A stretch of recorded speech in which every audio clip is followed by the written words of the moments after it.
Dallas on the track. Love Sing. I&J Music.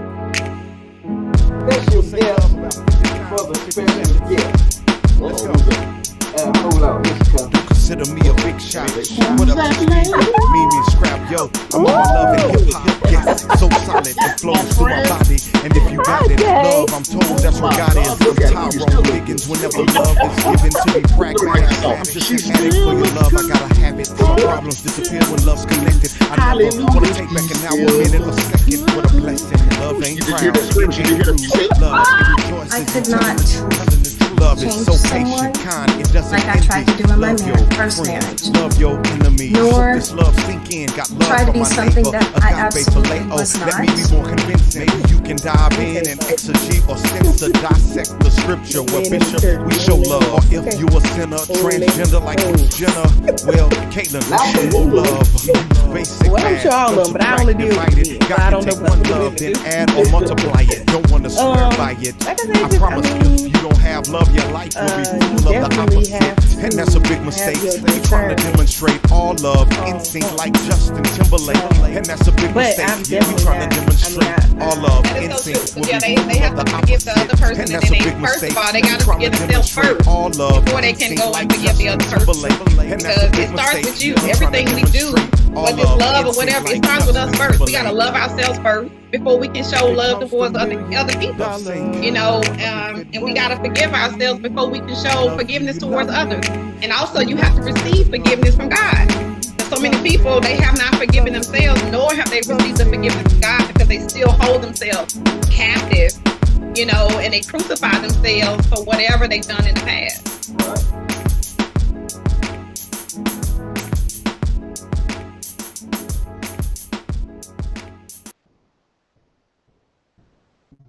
All right. We're here with another episode of Love Sync Ministries Love Session. This is Brother Darrell McGriff. And you know what we say here, our foundational scripture is 1 John 4:8. He that loveth not knoweth not God, for God is love.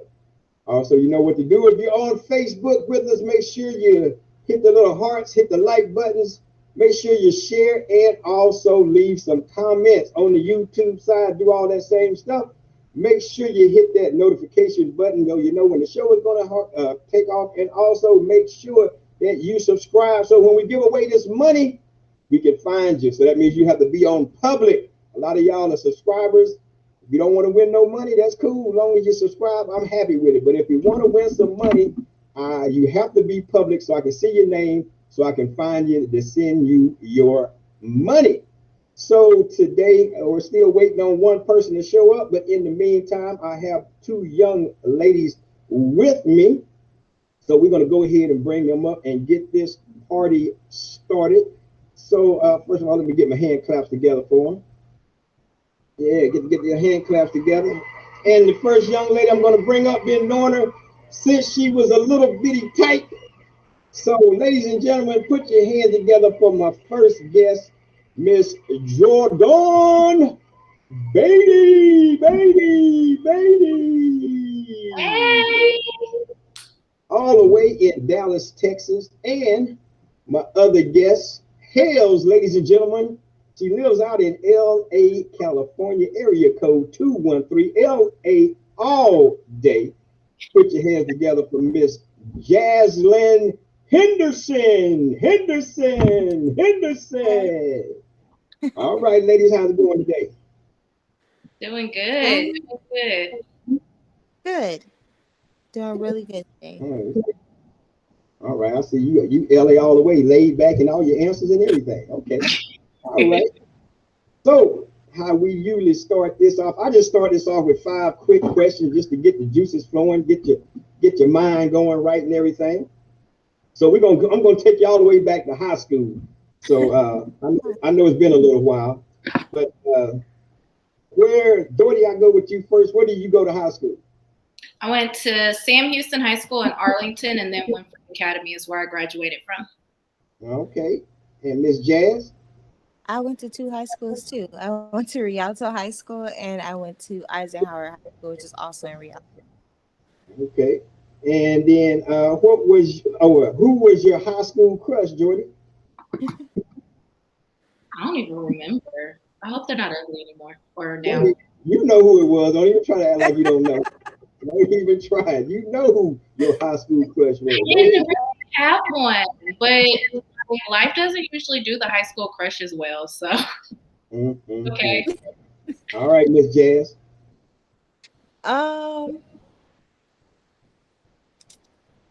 He became my boyfriend. His name was Victor. Okay. That was the only high school crush. Victor got a shout out. Okay. And who was your favorite?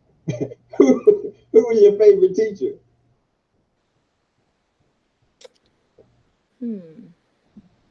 High school? There was this.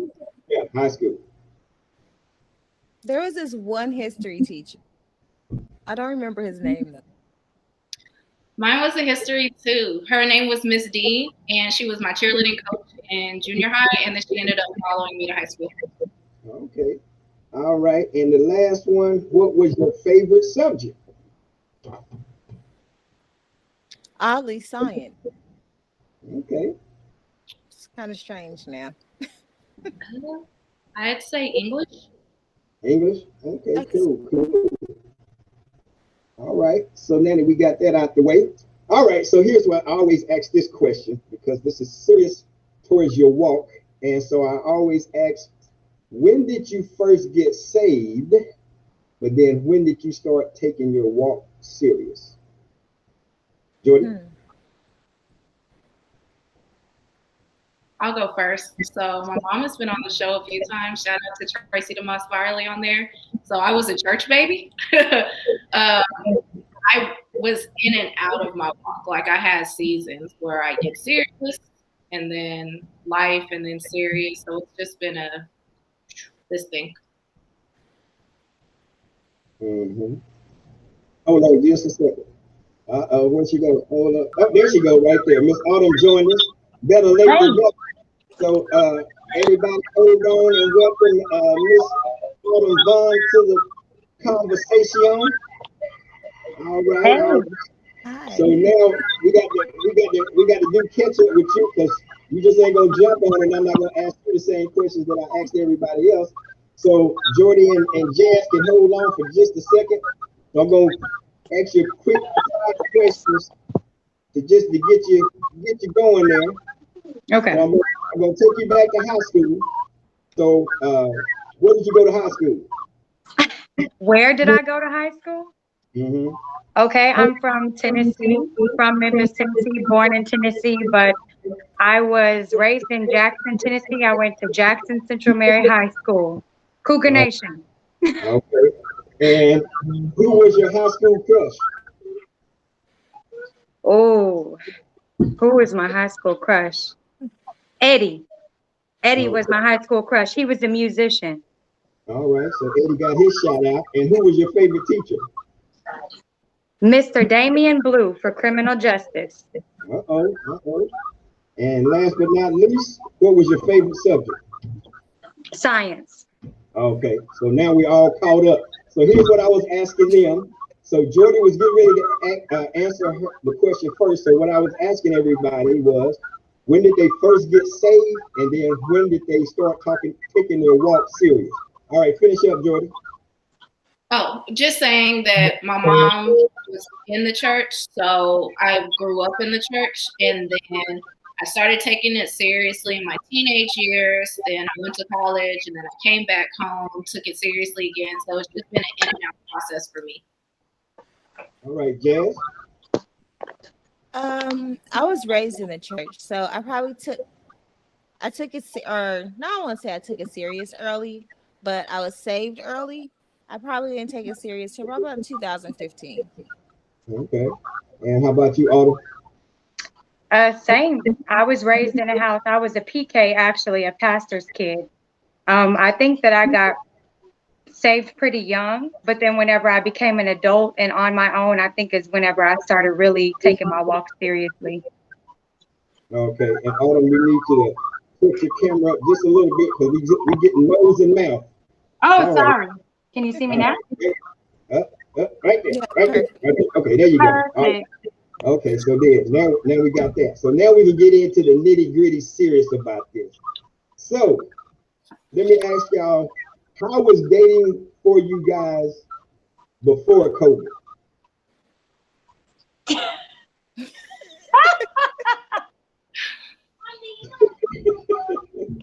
That was Well, I funny. wasn't single before COVID, so You was what now? I said I was not single before COVID. So Oh, okay. So you was good, huh? So, yeah. well, okay. How about you, Jordan? Ooh, it was a mess. And you, Autumn? We can't Uh-oh. hear. We lost your sound, Autumn. We lost your sound. Oh, now come back. Oh, there you go. I think you got it back. What'd you say? Same as what she said. It's a minefield out here. You might lose an arm or a leg. You don't know. Toxic. Okay. Okay, so now let me ask you this. What do you feel that, okay, well, let me ask you this. So when you're dating, do the young man or the gentleman or whoever's trying to approach you, do they even know that you're saved or that you go to church or anything like that?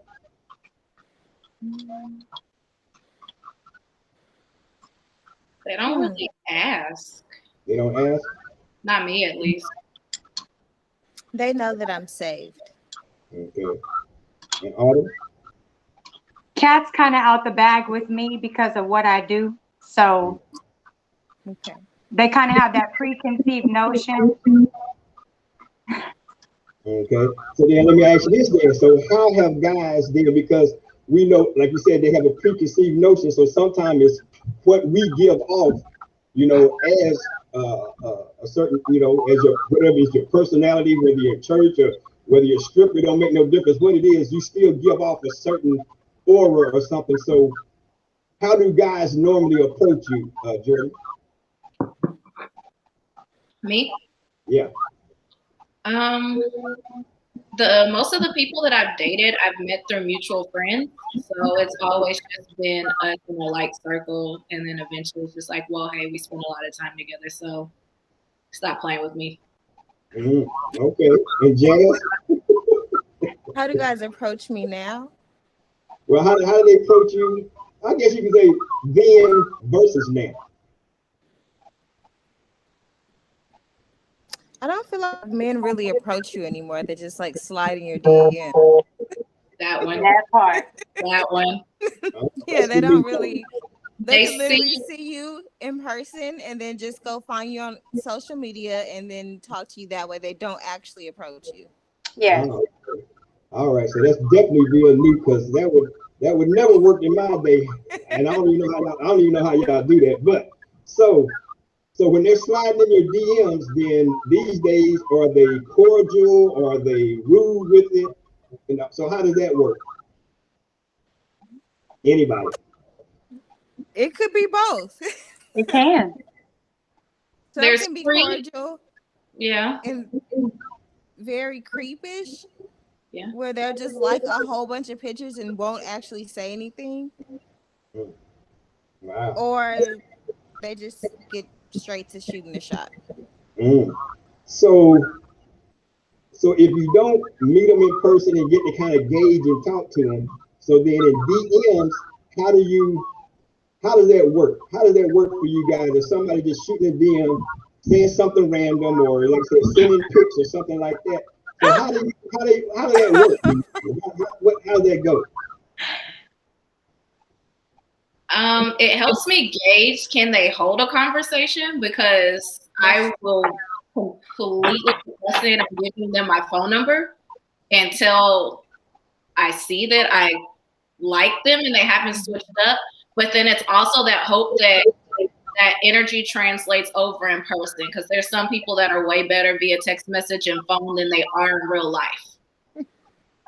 That will be completely shy when you're sitting in front of them. It was like, where does that was in my DM? Okay. So all y'all kind of agree with that same thing? Absolutely. Yeah, I mean, whenever you take away a man's ability to talk to you face to face, you're missing a lot of information. He doesn't have to make eye contact with you.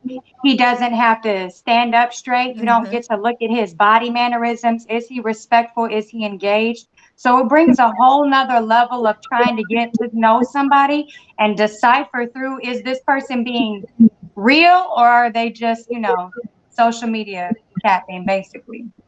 Okay, it looks like we lost Jordy, so hopefully she comes back. So Tracy, if you could text her or something, Tracy, let Jordy know to come back in. So then let me ask you this. So you got, oh, here she comes. All right. Uh-oh, she's back. All right, there you go. Come on back and join us. There you go. Okay, you're back. Okay, so then let me ask you this then. So since you guys have been dating, was there any time then that you actually met somebody like, at a gas station, in a restaurant or something where you actually interacted? Or has it always been with you guys in this day and age, is shooting, they shoot their shot in the DMs? I met guys at church. Okay. I met a couple guys out and about. Okay. Me too. Yeah. Yeah. How about you, Jordy? Yeah. So which one do y'all prefer? Meeting them face to face like that, or you prefer the DMs, or it just doesn't really make a difference these days? I'm indifferent now. You? Oh wow. Okay. How about you, Autumn? Okay, I'm just gonna say in person. Okay. All right, that's good. Like you said, because that way you can still read their body language, get the, see if you can feel something from them and all that good stuff. So with Jordy and Jazz, since you said we're kind of indifferent, so it's not one that you prefer over the other? I mean, I would prefer it to be in person, but it just doesn't usually happen that way. Okay. Jordy? I actually kind of prefer the through social media because I have to see them until I like them, and that works. That's true. That is true. I get to I have a little bit of control of when we meet in real life, and if I don't like them, then I never have to meet them. And social media tells me where they're at all the time, so I know where not to go. I guess it's pros and cons with it, because just like somebody said, I think you even said it earlier.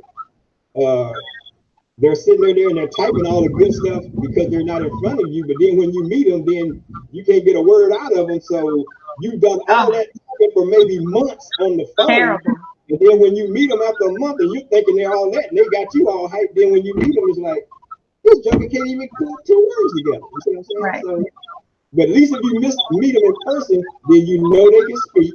You know what they're about. You can say you can read their body language and everything. So, but hey, to each his own these days, I guess. So, what's the? Okay. Let me go this route. So, since you are young ladies, you go to church and everything, and I know I had a session with some single women, but they were in their later 40s and 50s. So let me ask you guys this: when you're in the church itself, or when you were in church, did you have any, whether it was pastors, elders, or whatever, trying to talk to you in the church, knowing that they were either married or talking to somebody? Did they still try to come on to you guys? Yep. Uh-oh, got one yes, one no. Tiebreaker, yes. Yes. Okay, 2 yes and one no. All right. So I don't even know what to say on that.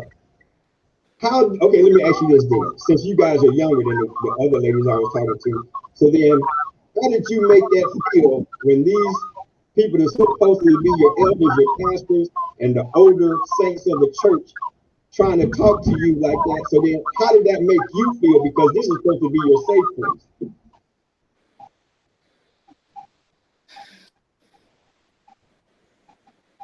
Jazz, Autumn, either one of them.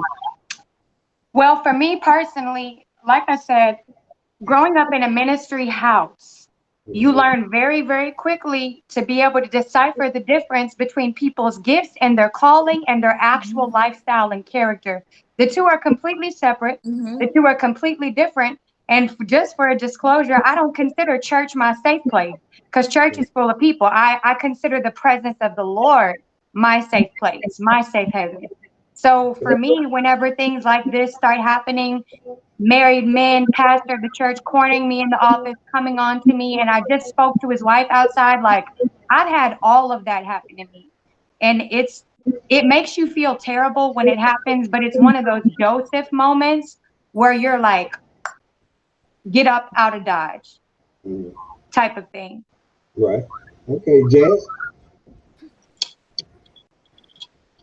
Can you repeat the question again? Yeah, like I said. Answer like yes, I absolutely agree.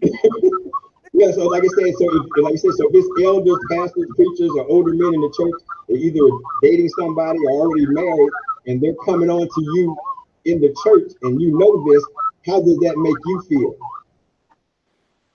I don't think it necessarily makes me feel any type of way. It just speaks further to their character. Okay.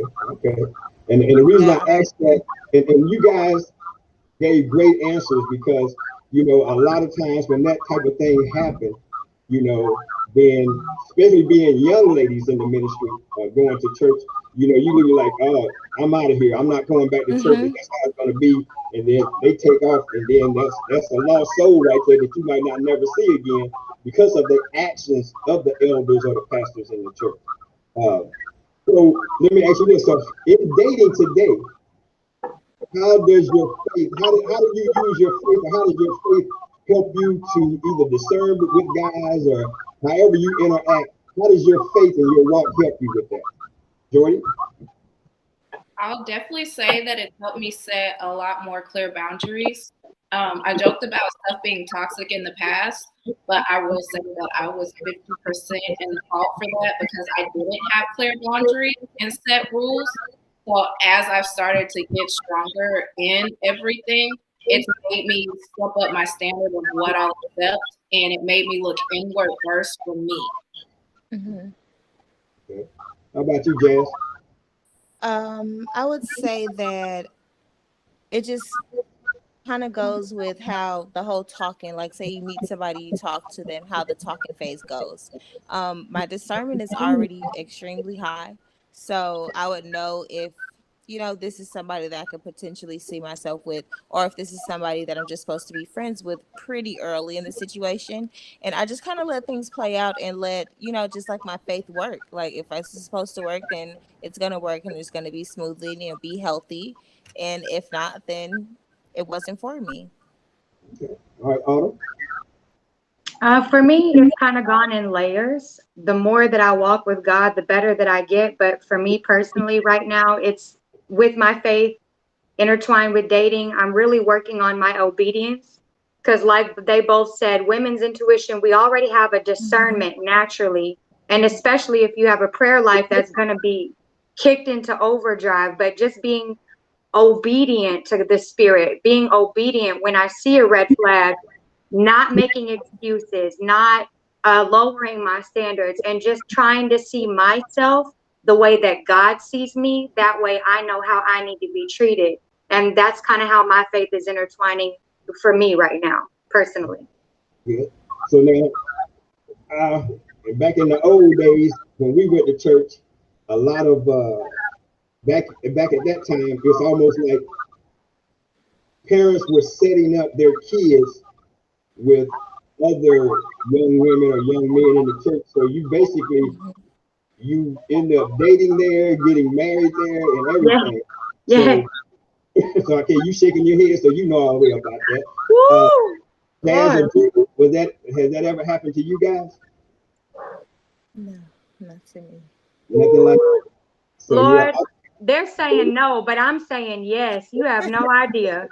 When you go to a church family and all the church mothers are trying to set you up, baby, that's a whole nother ball game right there. Right.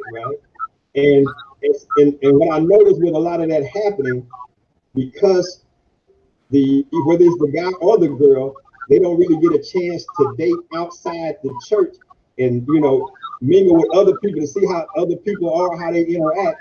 It's just that person in the church. then a lot of times when they do get married, they don't even really love each other. They're just doing it because the parents put them together. And it's like, well, I guess this is what we're supposed to do. We go to church here. That's what they say is supposed to be good for us.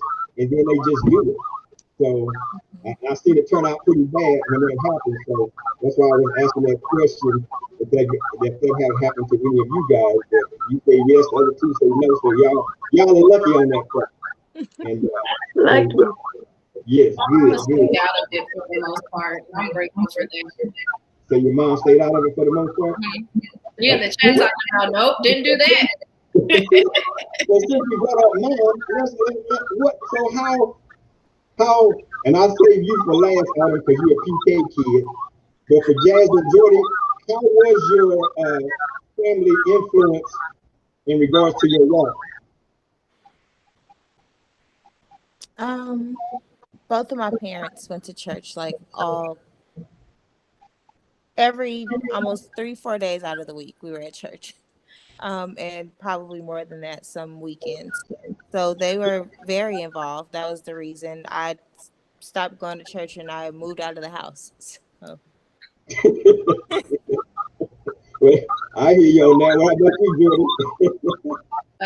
Mom was always super involved, so I was super involved. I had my phases. Like, I think it just depended on who was the leadership in the church, and that depended on how involved I was. And then I got to a certain point where I did just stop going for a while, and then I got back into it. But it also just, it was the church leadership that did it more than anything, not necessarily because of my mom. Okay, all right. And then Autumn? My family upbringing gave me a foundation. I got filled with the Holy Ghost at 8 years old, so I appreciate that, the foundation in scripture and the in and outs of church and how it works. I am appreciative of that, but really what my family situation did was drive me away from the church, because I was a pastor's kid. I could not stand how everybody looked at my family in a glass house. They always had something to say about me. And then I always also got to catch the human side of my parents and their shortcomings, just like I have shortcomings. And so I really had a lot of church hurt through those processes.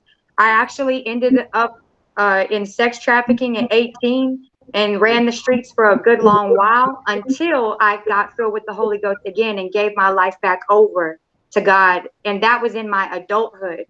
So I would say that all things work together for the good, but there are pros and negatives to it. Right. Okay. So one big thing, especially with the youth and you being young ladies in the church, and I like what one of you said about the leadership part of it. So how did you feel? Whether it was towards the youth or towards young ladies in the church, how do you feel that the church handle you guys as youth or as young, especially ladies youth in the church? Jazz?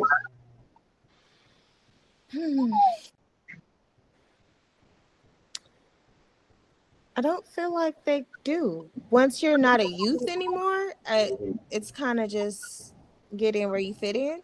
You kind of have to create your own lanes. Okay. Jordy?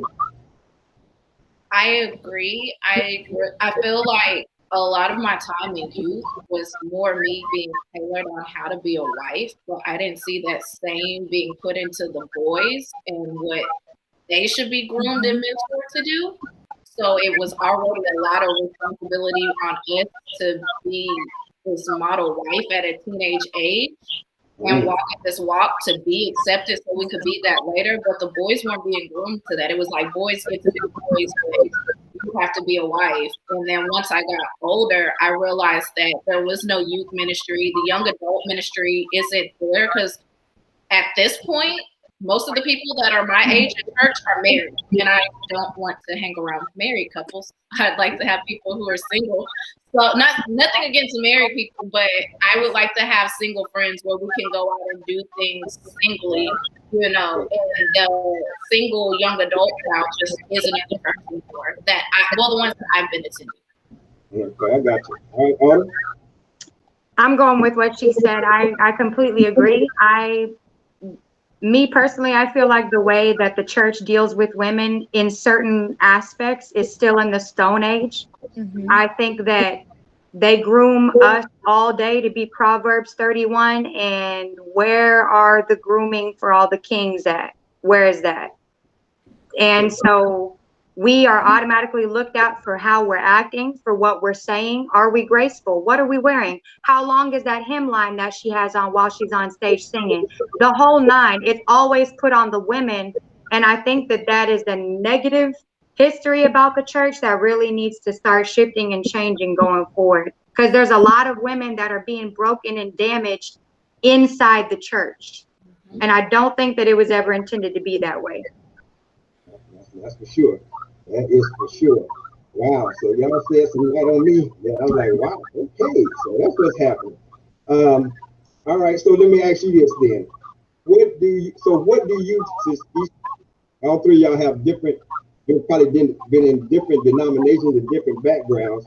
So what do you think the church should do for young women in the ministry or in church? Jazz?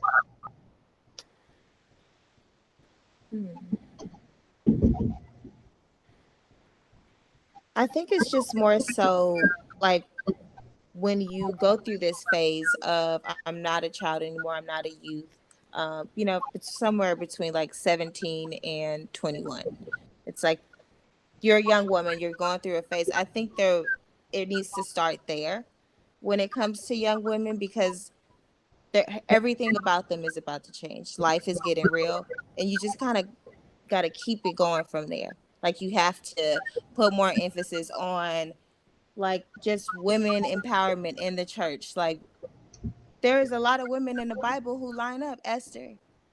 Like teach them that, teach them that in that phase, and not what Instagram and social media is teaching them. You got to get it early, or you're going to lose them for a pretty long time.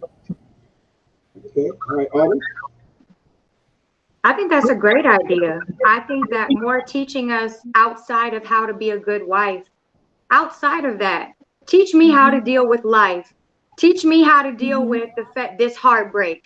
Teach me how to deal with depression. Empower me to move and navigate my way through life circumstances, because we're not in our grandmothers and grandfathers' age anymore. People are getting married later. So like they're saying, to their point, where is our identity in the church if all you want to do is make us a wife? Where is the apostles, the prophets, or prophetesses, the teachers? Who is being used? Is it all just men? I would like to see more opportunity, equal opportunity for women, not only for ministerial roles, but to also be taught and equipped. Equip us the same way that you would a man. All right. Jordan? I think that we should go outside of our token women also. I mean, I feel like we should teach for every stage. There were women in the Bible who prayed for years and were in their 90s before they had a baby. There's women who are struggling with fertility right now who feel like they'll never be able to be a wife. Let's teach on all different phases of these women instead of these like success fairy tale model stories. All of them had a struggle, but let's talk about how somebody loved that woman all the way through and they were blessed in the end, instead of just saying, hey, she was in a field and he found her. And her family taught her how to do it. And she laid at his feet and then boom, she was a wife. That doesn't work for us like that anymore. So have this model few that we choose, but let's talk about the bad ones too. Women need to see the reflection in the bad ones so that they can know, like, hey, I have some tendencies and this did not go well for her. So let's go all spectrums of the women in the Bible. Okay, I got you. Okay, so speaking of women in the Bible and everything like that, so like you said, as young women and teaching you just strictly like, hey, get yourself together so you can be a good godly wife or a man. So did you guys struggle with going through a stage of whether, some ministries don't want you to wear makeup, some ministries don't want you to wear certain dress or do certain hairstyles? So did you guys go through that going through some of the ministries that you've been in? Jordy? I feel like they kind of made subtle things, but nobody actually directly came to me and said anything about it. Mm-hmm. But it was just like subtle. So when you say subtle, Yes, given the stage and my fragility that I was in, already teetering on if I wanted to be there in the first place. okay, all right. Wow, that's a good point. Go ahead, Autumn. So what was it? Was it same thing with you? Oh Lord, it was actually to the extreme. Unfortunately, with my upbringing, I came up in a very legalistic organization, apostolic, Pentecostals. They tell you that you must have a skirt down to your ankles, at best, past them knees. You will not cut your hair. If you do, you will go to hell. You will not wear makeup. If you try, get off that stage, you little hussy. You know, like, I mean, I'm sorry to put it like that, but it is a very legalistic religion, and it has a very steep dress code that they root in their doctrine. So my upbringing was very extreme like that. So as you can see, seeing all of that, having to follow all these rules, dealing with people's mouths, and then having to decide if I wanted to come to church or not, I was out of there. All right, Miss Jazz. I was out of there. See, I grew up Baptist, so it was very like traditional. Saying why are you even wearing pants to church?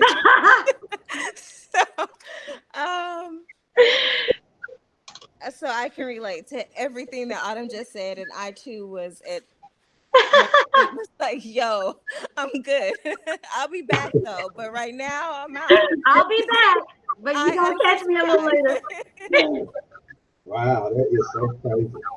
Well, man, so I don't even know. It's crazy. So what's so crazy about that? That's been going on for eons because I grew up in Church of God in Christ, and I remember. Hey. So and I remember my girl cousins, same thing. When they went to school, they would be so embarrassed that they would wear pants up under their shirts. They would roll it up, and then when they got to school, they would take the skirts off and roll their pants down and stuff. Or they would wipe the makeup off before they got home and all that kind of stuff. So, the pants classic. So like I said, and that's a shame that they would make, whether it's male or female, with the legalistic traditional things that they would hold you to, that instead of just loving you, because like the scripture says, God is love, and instead of showing you God, aka love, they showed you religion, a dress code, and that's what made you leave church instead of loving on you like God loved you, and made you want to prosper in church and be more, whether it's for you, the family, whatever the case may be.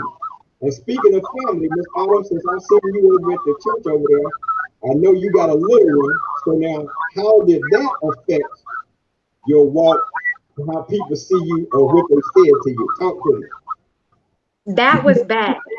That was a real bad time in my life. I'm not gonna lie. That was really rough. I had my son after I got out of sex trafficking, after I came back to the church, after I got baptized again. So if you can imagine me getting saved again and then messing up in such a magnitude to where you can't hide it. I mean, you can hide it for a little bit, but eventually them church folks gonna see that stomach, baby. You're not gonna be able to hide it for too much longer. And then once it started showing, I finally got to the point where I had a pretty big social media following at that time. And I just announced it because I was like, there's no way of getting around this. Folks are gonna find out. I got lots of hate letters. I got lots of hateful emails saying that I was a disappointment to the kingdom, that, my daughter looked up to you and now you're nothing but a slut. Like, I got told all of that, everything imaginable. And I thought, honestly, I just said to myself, God, I'm just going to chill. Because obviously I'm not worthy. Obviously I've screwed up royally. And obviously no one's going to use me again, period. And then it was 6 months after my son was born, I got a phone call and I was flying across the country for a conference and I haven't stopped since. So it just goes to show you that God can turn any situation and use anything as a catalyst into your destiny, as long as it's in his hands. But if you listen to church people, you will stay discouraged. Right. Yeah. You will. Right. So, and see, and that's and see, that was the whole purpose. And I don't want to turn this to me, but with what you guys are going through and some of the stuff that I've gone through, that's why we started Love Sync Ministry. And like I said, if God is love, then it's God Sync Ministry. And the syncing is syncing our love back up with God. That's our only purpose, is showing you God, aka love. No judgment, none of that stuff. All we want to do is love you like God loves you. So all that stuff that I've gone through in my life, going through church, everything that you've gone through, we should never have to go through any of that. All we should have known is that God truly loves us. God has our back. And the more we love him, the more we want to do for him. And it's not even out of obligation, it's out of want, because we love God so much, because we know God loves us. And when you operate like that, there's nothing that you can't do in God, like you said.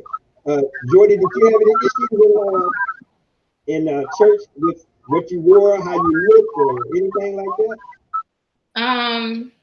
I'd say that it was more subtle, more than anything. Nobody really came to me directly and said things, but it was like small little jabs. But it was never like a, what do you have now?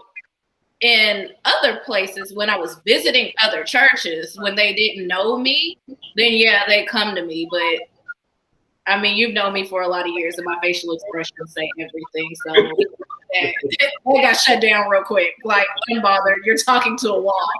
At least I'm here. Like, aren't you happy I'm here? But yeah, it was more so visiting churches that I had it than it was within my own church. I will say that there was one person, I will never forget her. Her name was Adrienne. She did like have a girls' day with me, and she took me to the mall and we just tried on clothes all day. And she would pick out different outfits for me. And that's what showed me, like, now in my older age, like, leading with love. She never said the stuff that you're wearing to church is inappropriate. She was just like, hey, let's go have a girls' day at the mall. You're going to be my little baby doll. I'm going to dress you up. And she started picking out different types of clothes for me. And if people would go with, like, let me just hang out with you versus what you have on is wrong, you might get a lot better reception. Right. Exactly. So let me ask you guys this. So with today's men, since I told a lot of them to make sure they watching this so they can get the truth. So since each one of you have your own personality, you're different, how would you like a man to approach you today, Jordy? I want it to be intentional. I want them to already know what they want and where they're going with it, because I've done a lot of work in finding me and what I want and what my standards are, and we can't go anywhere if you can't do that. I've done I like to go places. I stopped waiting for people to take me to places and doing things myself. Me and Jazz had a long conversation. I spent like 3.5 weeks with her in California. As a group, we went to the fancy steakhouses. Like, we went everywhere that we would want somebody to take us on a date, and we started making that regular. I know that I value being able to rest and recharge and do quiet time with myself. I've learned how to express that to others without causing offense. I've learned how to communicate when I need time, things like that. Those are things that I need them to already have, because I'm healed on a different level now. All right, Jazz. He has to be emotionally intelligent. And well, I guess with emotional, no, it doesn't always come with that. Also, be able to communicate, because they don't always go hand in hand. Emotionally intelligent.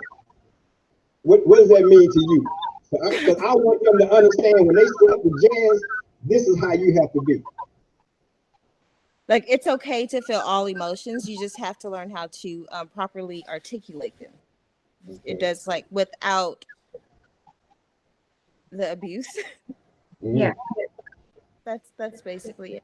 And being able to read it for your partner. A huge part of emotional intelligence is being able to catch those nonverbal cues, to catch those shifts. And it's not about reading minds as much as knowing your partner enough to know when something is wrong and having that communication, picking up and doing the slack, that. I can't word it any better. All right. Yeah, those were really great. Just being in a place of wholeness, his self. What I find is women tend to be a little more in tune with their emotions and their feelings. And so we tend to work through those things and we express them and we kind of get healings in our own ways. But what I've come in my personal experience thus far, it's been like running into men that not only don't have emotional intelligence, but men that don't care about wholeness, emotional healing, the healing in the mind, trauma from childhood, dealing with all of those things so that I'm not the reciprocal of everything that you've been through to this point. I would like a man that knows and understands how to run to God and to unleash those things on the throne. That way he's not unleashing them on me. That would be my goal from here on out. Okay, I hear you, man. That's a good. Go ahead. I thought you had an although or something. Okay, but that was period. Okay, I got you. And tying into that, making sure that you're okay with going to a counselor versus making me your counselor, because mental health is wealth, and men tend to carry a lot more than what, like, we carry the load, but they also carry a load, and I can't carry your load without you getting help. Like, I pay my counselor. And not only that, but it's really hard for us as women to know how to. I'm not a man. How can I build? You know what I'm saying? Okay. All right.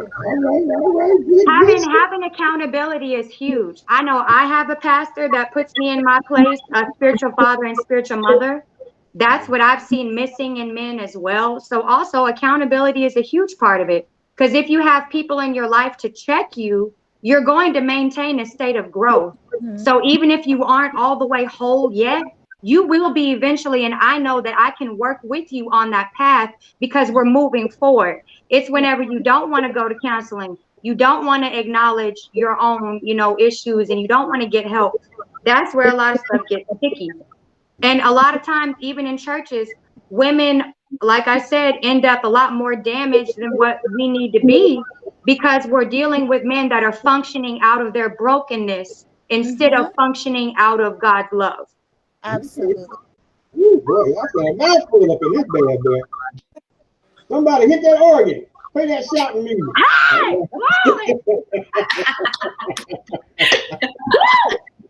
Sorry, I'm back. Well, besides that, I want to help the men, because one thing with Love Sync that God hit me with is that 1 Corinthians 13, that love chapter. The word says, the Lord is my shepherd that I shall not want. If God is love, and that's the love chapter, if you go through verses 4 through 8, I believe, and it starts right off with love is patient, love is kind. I have it all right here. Love is patient, love is kind, love does not envy, love does not boast, love is not proud, love does not dishonor others or be rude, love is not self-seeking or selfish, love is not easily angered, love keeps no record of wrongdoing, love does not delight in evil but rejoices with the truth, love always protects, trusts, hopes, and perseveres, love never fails. And that's what I try to teach young men right there. If you do that, and you love your wife the same way that God loves you that way, then you should never, as a woman, you should never want. because that covers everything about you. And if you do the same thing to your husband, he should never want. So that cuts out cheating, wandering eyes, lusting, or anything like that, because you are both in love, meeting each other's needs. That is really just like you said. So she'll probably be back in a minute. But yeah, here she comes. But yeah, that's what we have to do. We have to truly love one another. And once we get that sense of love, that godly love towards one another down, then like I said, we cannot want for anything. And when people say, well, marriage is hard, no, as the word say, the ways of a transgressor is hard. If you follow that, then it won't be hard because you'll be doing everything for the other person, always meeting their needs. It shouldn't be hard at all. So, you know, I ain't gonna say it ain't gonna be some real time like that. I know where she at? She down? She down? Okay, yeah, my wife is gone, so I gotta say that. No. But we'll also work this out, everything should be good. So before I let you guys go, we'll find out what each one of you are working on, and you get out your social media just in case somebody want to check you out. So Jazz, since you're all the way out there in California, what you working on, what you got going on, and how can they reach you? So I am working on a lot and I'm not quite ready to share it yet. But you can follow me at Jaslyn Yvette on Instagram and Twitter. And all the things you're working with, it didn't have to be, it's not anything that you would put on, is it? I just leave it at that. I'm just messing with you. Jenny? Yes, it is. What you got? That's all right. When y'all go to my Instagram page, I'm going to be plugging Jazz anyway, so y'all know what she has going on. But I have a herbalism business. I do feel like medicine doesn't cure the problem, and a lot of it can be cured through natural remedies and things like that. I do teas, I do capsules, I do baths. Basically, however you need it, I have it. That's what I do. My Instagram is mycrazypiece_ on Instagram. Fun fact behind that. I was driving, having a whole meltdown. I had like an allergic reaction to medicine. Everything in life was going wrong. It was the worst experience ever. And I felt crazy because all I kept hearing was abundance flows through you, like everything is okay. And I didn't know why I felt so at peace with like everything going wrong. And that started my herbalism journey. That started my healing journey. So mycrazypiece_ at Instagram. I will be doing my official website launch next month, March 15th. Yay! Miss Autumn? Okay, so my name is Autumn Vaughn, and I'm a music artist. I have a new single called Judas. Right along the lines of this relationship talk, it's a faith-based song, but it's dealing with, you know, praying to God and asking God, how do I navigate as a Christian through heartbreak, and how do I navigate through these feelings and still be a Christian at the same time? So I wrote a song about that. It's called Judas, and you guys can follow me on Instagram, Facebook, Snapchat. I'm on all of it. Autumn Vaughn. I would love to be friends. All right, cool. All right, so you guys make sure that you check out these young ladies. I want to tell you that it has been a true pleasure talking to you guys. You enlightened me on a lot of things that I'm not a woman, so I wouldn't have known anyway. But some of the things that, you know, maybe we can help other people put in practice in their ministries and stuff, so they don't. So you guys won't feel like you know how you felt. So it's just so much that we have to do. It's just a shame. I mean, just all the way across the board. But you guys, hold on, don't go nowhere, don't hang up on me. I'm gonna put y'all to the side while I close out, and I'll come right back with you. So, ladies and gentlemen, this has been another episode of Love Sync Ministries Love Sessions. Hey, remember to check us out on Facebook on Love Sync with a space in between it. Look at the Facebook page. Make sure you go ahead and leave all the comments. Share the. Make sure you definitely share today's show, and then on YouTube, jump on that side and go over there and make sure that you do the subscribe. Make sure you leave your name, put it on public so I can find you, and also share it over there too, and hit that notification bell. All right. So until next time, this has been Brother Darryl McGriff with Love Sync Ministries. And you know what I always say? Make sure that you show love constantly and consistently. Show love constantly and consistently on a daily basis. Oh, I didn't mean to bring you back yet. Hold on. Constantly and consistently, because you never know who you might run into that never been loved their entire life. So till next time.